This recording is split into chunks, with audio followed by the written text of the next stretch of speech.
Hello నమస్తే. నా పేరు పద్మజ. మన భాషా శిక్షణలోని హిందీ వర్తనికి అశుద్ధ్య నేర్చుకుంటున్నాం, అంటే స్పెల్లింగ్ మిస్టేక్స్. లాస్ట్ వీడియోలో 6 వరకు నేర్చుకున్నాం.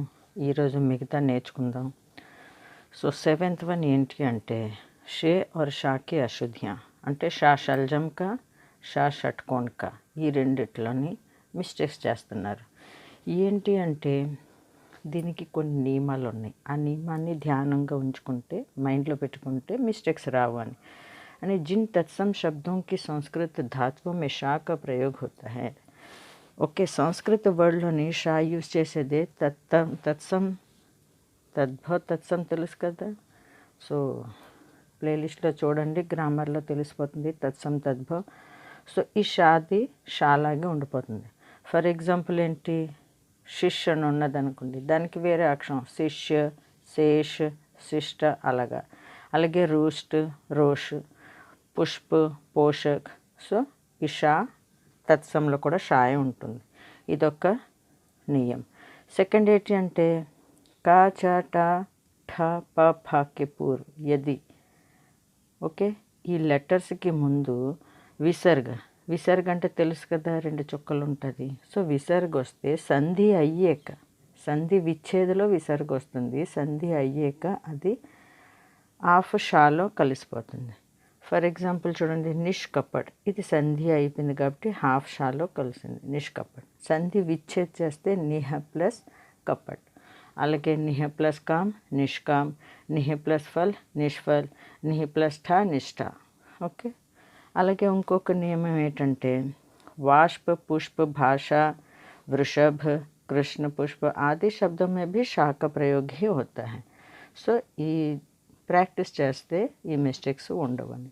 ఇంకొకటి ఏంటంటే संयुक्त तथा हिंदी के तत्सम शब्दों में, ओके, तत्सम शब्दों में चा छा से पूर्व, चा ఛాకి ముందు ఈ హాఫ్ షా షల్జం అనమాట, హాఫ్ షా వస్తుంది.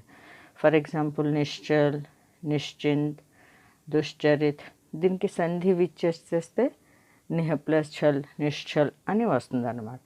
అలాగే గాకే హాఫ్ గా అనమాట. ఇక్కడ కింద హలంత్ ఇచ్చాడంటే హాఫ్ గా కే సాత్ షా కా ప్రయోగ్ హోతా హై. సో దిగ్దర్శన్ అలాగనమాట. ఓకే, నెక్స్ట్ ఏంటి అంటే షా और ఖా కి అశుద్ధ్య. ఇందులో మిస్టేక్స్ వస్తున్నాయంట. సో ఏంటి అంటే తద్భవ శబ్దం మే ఖా కా ప్రయోగ భీ హోతా హై. ఎలాగా అంటే తత్సంలోని మనం తత్ సమాన్ అంటే అలాగా, సంస్కృత వర్డ్ అనమాట. తత్సం అంటే వర్ష, తద్భవ్ అంటే దానిలాగే మార్చి చెప్పేది తద్భవ్. సో బర్ఖాని అంటారు. సో కవియోని ప్రాయ షా కా ప్రయోగ ఖా, ఇది వాల్ మార్చారు. ఎవరు? కవులు, పాత కవులు. షా ప్లేస్లోని ఖా పెట్టి కూడా వాళ్ళు కవితలు రాశారు. मैं हूँ परम पुरख को दासा, देखन आयो जगत तमाशा. సో ఇక్కడేంటి పరం పురుష్, ఈ పురుష్ ప్లేస్లోని వాళ్ళు ఏం చెప్పారు? ఖా అనమాట. ఇదే చెప్తున్నారు, కవులు షా ప్లేస్లోని ఖా యూస్ చేసేవారు అని.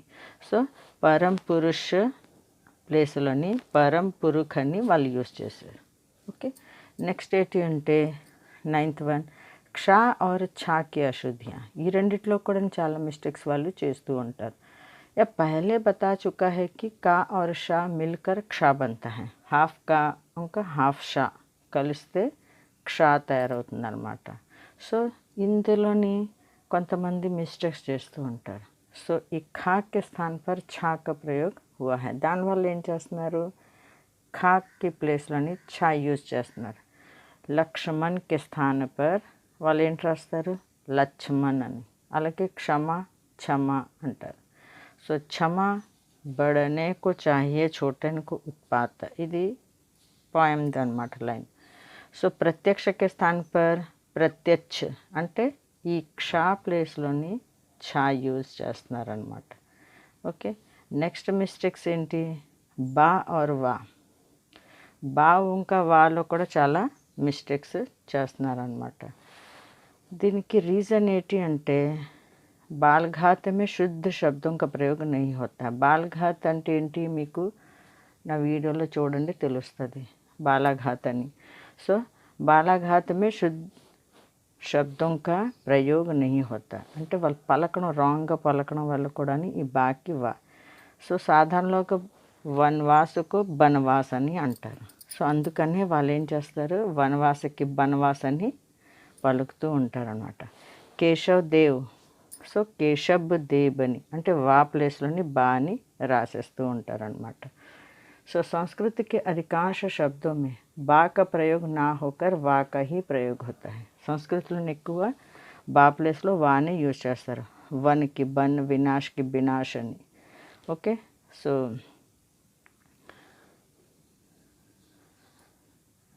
విద్యార్థులకు को इस संबंध में सावधान रहना चाहिए. చాలా ధ్యానంగా చూసుకోవాలి పిల్లలు. ఓకే, నెక్స్ట్ ఏంటి, రా సంబంధి అశుద్ధియా. రా తెలుసు కదా. ऐसा देखा गया है कि कोई बालक तथा बालिका रा तथा रफ में अंतर नहीं समझते. రా ఏంటి, రెఫ్ ఏంటి, పంజాబీ వాళ్ళు ఎక్కువ దీన్ని మిస్టేక్ చేస్తారు. పంజాబీ భాషలోని రెఫ్గా ప్రయోగం नहीं होता, వాళ్ళు రెఫ్ యూజ్ చేయరనమాట. ఏంటి ఎగ్జాంపుల్ అంటే ధర్మకు ధరం అంటారు, కర్మకు కరం అని అంటారు. అంటే ఇది ఈ రెఫ్ వాళ్ళు యూజ్ చేయరనమాట. ధర్మ అంటాం మనం, వాళ్ళు ధరం అంటారు. కర్మ అంటాం, करम అని అలా అంటారనమాట. సో ధ్యాన్ దియా జాయే తో గల్తీ దూర్ హో సక్తి హై. సో దాని మీద కాన్సంట్రేట్ చేస్తే మిస్టేక్స్ దూర్ అవుతుంది. రా అక్షర్ आधा रा और आ के संयोग से होता है. రా ఎలా తయారు చేస్తాం, ఓకే, హాఫ్ రా ప్లస్ ఆ కలిస్తే కదా రా అవుతుంది. సో రాలోని ఆ మిస్టేక్స్ అయితే అప్పుడు రెఫ్ తయారవుతుంది అనమాట. ఆ లేకపోతే రెఫ్ తయారవుతుంది. అందుకే వాళ్ళు అలా మిస్టేక్ చేస్తారు. సో పలికినప్పుడు రాసినప్పుడు కాన్సన్ట్రేట్ చేస్తే ఆ మిస్టేక్స్ దూరం అవుతుంది. ఓకే, कहीं कहीं पर रेफ का प्रयोग अक्षर के नीचे भी किया जाता है. కొన్ని రెఫ్ ఏంటి కిందకు ఉంటుంది, చక్ర వక్ర. సో రా గురించి 3 టైప్స్ ఉంటుంది కదా. టాక్ ఎలా పెడతాం, డాక్ ఎలా పెడతాం, సో ఎక్కడ పెడతాం, సో లెటర్కి ముందే వస్తుందా తర్వాత వస్తుందా చూసుకుంటే మిస్టేక్స్ దూరం అవుతుంది. నెక్స్ట్ సాకి అశుద్ధియా. ఇవి 2 టైప్స్ ఉంటాయి. ఓకే, ఏంటి అంటే आधे सा से पूर्व आ या ई का प्रयोग करना. ఫర్ ఎగ్జాంపుల్ స్నాన్, అస్నాన్ అంటారు. స్త్రీ, ఇస్త్రీ అని అంటారు. మన తెలుగులో చూడండి, స్మార్ట్కి ఇస్మార్ట్ అని అంటారు కదా. సో రాస్తా, సో రాసతా, బిస్తర్, బేసతర్ ఇలాగనమాట.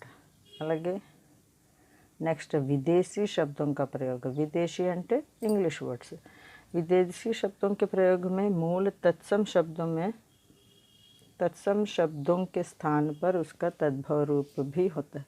लैंटर्न, सो लालटेन అని అంటారు. అలాగే బాటిల్కి బోతల్. సో అది ఒక మిస్టేక్ అనమాట. एक वर्ग के अक्षरों का प्रयोग.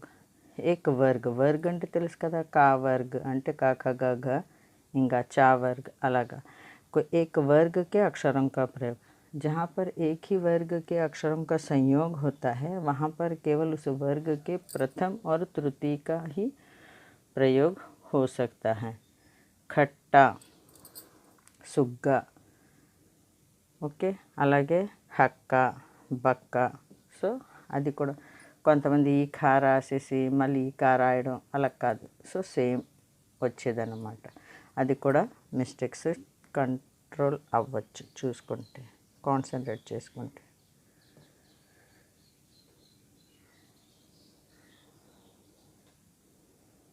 ఓకే, నెక్స్ట్ ఏ ఆర్ ఏ. ఇది కూడా చాలా మిస్టేక్స్ చేస్తారు. ఏ ఆర్ ఏ అంటే ఏ రాయాలా లేకపోతే యాకి ఏకి మాత్రం పెట్టి రాయాలా అని మిస్టేక్స్ కూడా ఉంటాయి. इसमें मुद्रणालय में मुद्रा योजकों को बहुत कठिनाई का सामना करना पड़ता है. అంటే టైపింగ్ చేసేవాళ్ళు వాళ్ళు కూడా చాలా కష్టం అన్నమాట. మరి బుక్స్ అంతా వాళ్ళు టైప్ చేసే కదా ప్రింట్ చేస్తారు. సో వాళ్ళకి చాలా కష్టం అవుతుంది. పిల్లలు రాసినప్పుడు ఏ వాళ్ళేమో ఎలాగా అంటే ఏ ప్లేస్లోని ఏ పెట్టేస్తూ ఉంటారు. సో इस संबंध में कई विद्वानों का कथन है कि बहुवचन के रूप में ये ఓకే వాళ్ళు ఏమంటున్నారంటే బహువచన్ అంటే ప్లోరల్లోనైతే ఈ ఏ యూజ్ చేయాలట. ओके अध्यय के रूप में ये का प्रयोग करते हैं. ओके फॉर एग्जाम्पल हमारे विचार में दोनों ही प्रयोग शुद्ध है, రెండు రైటే, కానీ ఏ का प्रयोग ही अधिक होने लगा. ఇవాళ రేపు అందరూని ఇది ఒక్కటే పట్టుకొని యూజ్ చేయడం మొదలెట్టారు. सो लिखने वालों को चाहे कि वह अपने लेख में एक प्रकार के अक्षर का ही प्रयोग किए. మనం రాసినప్పుడు ఒక్కొక్కసారి ఇలా రాస్తాం కదా, ఒక్కొక్కసారి ఇలా రాస్తాం. ఏదో ఒకటే ఫాలో అవ్వండి అని చెప్పారనమాట. ఒకసారి ఇలాగా ఒకసారి అలాగా చేయకూడదు. అలాగే लिंग संबंधी अशुद्धियाँ. हिंदी में लिंग संबंधी अशुद्धियाँ उन व्यक्तियों द्वारा होता है जो हिंदी నాన్ స్టేట్ వాళ్ళకి హిందీ పూర్తిగా రానప్పుడు ఈ లింగ్ మిస్టేక్స్ చేస్తారనమాట. లడకాకి లడికి, లడికి మే జాऊंगी అని అంటుంటారు. సో అది లింగ్కి అశుద్ధి. ఫర్ ఎగ్జాంపుల్ బుద్ధిమాన్ మహిళ. సో వీళ్ళు బుద్ధిమాన్ మహిళ అంటారు. సో యాక్చువల్ కరెక్ట్ అంటే బుద్ధిమతి మహిళ. విద్వాన్ ఛాత్ర అనరు, విదూషి ఛాత్ర అని అంటారు. అలాగే గుణవాన్ బాలిక అంటారు, గుణవతి బాలిక అనాలి. ఓకే అలాగే వచన సంబంధి, ఏకవచన బహువచన సంబంధి కూడా మిస్టేక్స్ అనమాట. महिलाएं, कन्याएं అంటే అకారాంత శబ్దం కే అంత మే స్వర్ కా ప్రయోగ్ కర్నా చాహియే. అకారాంత్ ఇక్కడ వచ్చింది కదా ఆ అని, మహిళ అని. సో అప్పుడు అక్కడ ఏంటి వస్తుంది, ఏ అని వస్తుంది. అలాగే ఇకరాంత్ జండీలోని జండియా యా అని వస్తుంది. సో ఇవి ఇలాంటి మిస్టేక్స్ చూసుకుంటే సరిపోతుంది. అలాగే ఉకరాంత్ ఆలు అప్పుడు ఓ అని వస్తుంది. ओके विभक्ति की अशुद्धियाँ. हिंदी में कई विभक्तियों का प्रयोग होता है, जैसे नेक, नेका के విభక్తులు చెప్పాను కదా కారక్. సో వీడియో చూసుకోండి. దానికి సంబంధించి కూడా కా దగ్గర కే దగ్గర కి అక్కడ ఏది పెట్టాలో తెలియకుండా పెట్టేస్తూ ఉంటారు. సో దానివల్ల కూడా स्पेलिंग मिस्टेक्स వస్తాయి. कुछ लोग विभक्तियों को शब्दों से अलग लिखते हैं. राम का उसने అనేది రెండు కలిపి రాయాలి, కానీ వాళ్ళు విడదీసేయడంలో విభక్తియోं को मिलाकर लिखते हैं. చెప్పాను కదా, కొంతమంది కలుపుతారు, కొంతమంది తీసేస్తారు. సో ఇది చూసుకొని రాయాలి అన్నమాట. నెక్స్ట్ संस्कृत तथा कई प्रांतीय भाषाओं में विभक्तियाँ शब्दों के साथ मिलाकर लिखी जाती हैं. అదే వర్డ్స్తో కలిపేసి రాసేస్తారు. हिंदी में भी यदि ऐसा ही किया जाए तो अधिक उपयुक्त रहेगा. సో సంస్కృతిలోని అలాగ కలిపి రాస్తారు, అలాగే హిందీలో కూడా కలిపి రాస్తే మంచిదే. కానీ కొంతమంది కలిపి రాస్తారు, కొంతమంది విడదీసి రాస్తారు. సో కన్ఫ్యూజ్ చేసేస్తారు. సంధి సంబంధి సంధిలు. छात्र छात्राएं स्वर संधि, व्यंजन संधि, विसर्ग संधि संबंधी नियमों को ध्यान में रखते हुए संधि अशुद्धियों का निराकरण जल्दी हो सकता है. संधि కదా. సో నిష్కపట్ అని రాయాలనుకోండి, నిహే ప్లస్ కపట్ అని అలా రాసుకోకూడదు కదా వర్డ్స్లోని. సో సంధి సంబంధి కూడా మిస్టేక్స్ ఏవి లేకుండా చూసుకుంటే సరిపోతుంది. అలాగే ప్రత్యయ, ఉపసర్గ ప్రత్యయ తెలుసు కదా, ప్రిఫిక్స్ సఫిక్స్ అని, దాని సంబంధి కూడా మిస్టేక్స్ ఉంటాయన్నమాట. సో बहुधा छात्र छात्राएं प्रत्यय के प्रयोग में भूल कर जाते हैं. सो मिस्टेक्स ఏంటి, विशेष शब्दों के बाद विशेषार्थक प्रत्ययों का प्रयोग नहीं करना चाहिए. विशेष शब्दों के बाद ओके विशेषार्थक प्रत्ययों का प्रयोग नहीं करना चाहिए. एग्जाम्पल अपेक्षाकृत, एकत्रित, प्रफुल्लित, पूजनीय, अभिष्टित आदि प्रयोग युक्ति संगत नहीं है. ఇది మిస్టేక్స్ అన్నమాట. అపేక్షిత్ అని ఎలాగన్నాలి, అపేక్షకృత్ అని అనకూడదు, అపేక్షిత్, ఏకత్ర, ప్రఫుల్ల అలా రాయాలి. సో ఈ వర్డ్స్ ఇలా రాస్తారు, అలా కాకుండా ఇలా రాయాలి. ఇది प्रत्यय मिस्टेक्स अनమాట. అలాగే తా अक्षर के समाप्त होने वाले शब्दों के अंत में त्वा प्रत्यय जोड़कर అలాగే त्वा కల్పిసి రాస్తారు. महत्व కానీ ఇక్కడేంటి महत्व ही लिखते हैं जो युक्ति संगत नहीं है. भाव సౌందర్య అనాలి కానీ సౌందర్యత అంటారు. సో అది కూడా మిస్టేక్స్ అన్నమాట. అలాగే బహువ్రీహి సమాస, ఓకే, సుకేషి అనాలి, సుకేషిని అంటారు. అలాగే గౌరాంగి, గౌరాంగిని అంటారు. సో అవి మిస్టేక్స్.